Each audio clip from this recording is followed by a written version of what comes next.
When we got the page for the fire, quickly became apparent when we came on scene that this was more than we could do with our manpower.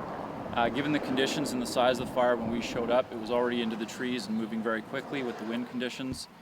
We put out a call for help, mutual aid.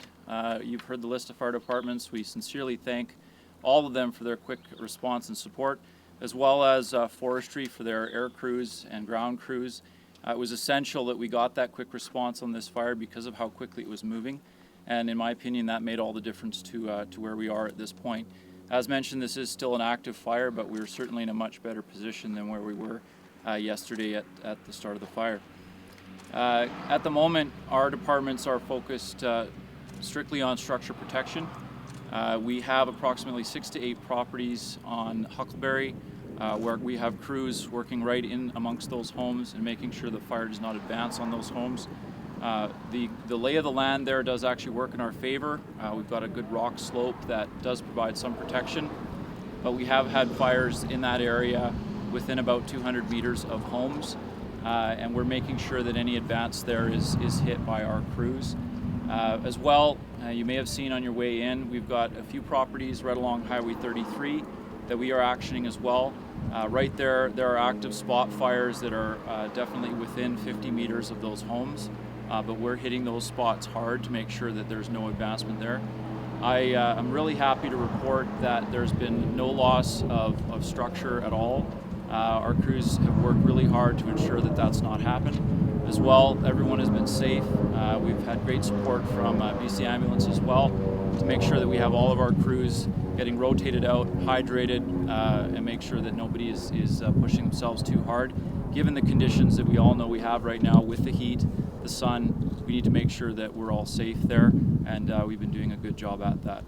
2 helicopters working the fire as well, and I'm sure we've all heard the air tankers above us. The skimmer group out of Penticton for Fireboss aircraft came in fully loaded with retardant, laid that down on the fire earlier, and now they're doing the return trips, skimming water and doing some cooling action on the fire front.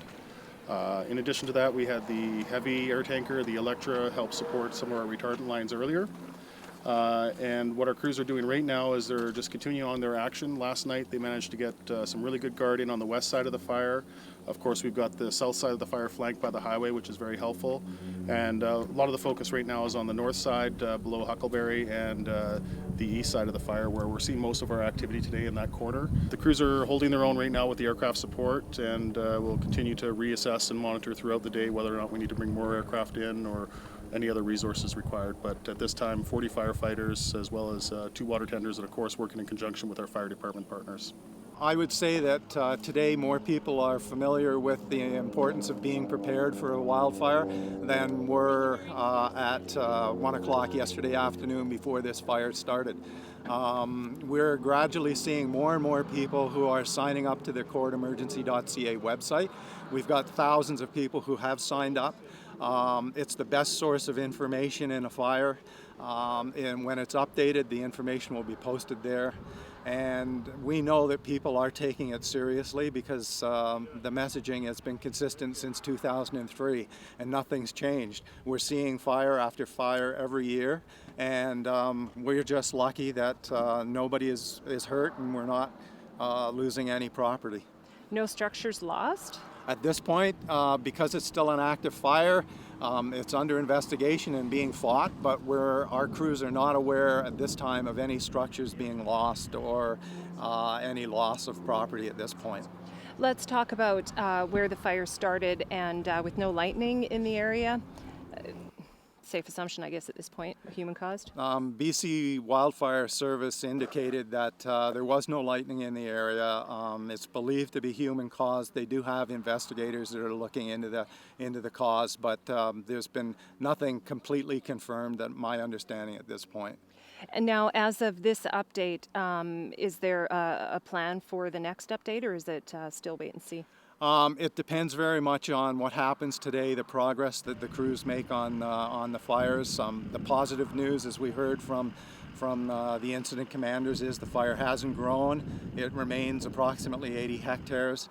The fire activity that they are working on is taking place within the boundaries. It appears that the fire retardant lines and guards that they've set up are holding. That's a positive, but we'll see what the weather holds and what conditions hold in store as to whether that changes or not. It's important to reiterate that we are working both on the ground and at the Emergency Operations Center and with our emergency support services people to get people home as quickly as possible. But we're not going to put people home until it's safe to get them home, until it's safe that our first responders are looked after in the field and that they're confident that when we send people home, they'll be able to stay there and not have to go back out.